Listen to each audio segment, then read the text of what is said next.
Sir पर्यटनाच्या दृष्टिकोनातून आपण काय वसई विरारकरसाठी आणणार आहे?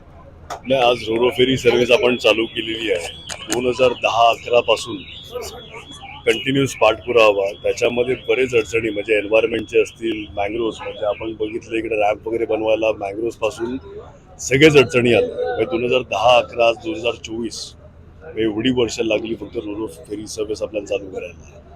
आज ज्या हिशोबाने महागाई वाढत चाललेली आहे, रस्त्याची कामं हायवेवर वगैरे आपण बघितलं असेल म्हणजे 2-2, 3-3 तास फक्त घोडबंदरला पोचायला वसई तालुका किंवा पालघर जिल्ह्याच्या लोकांना लागतात.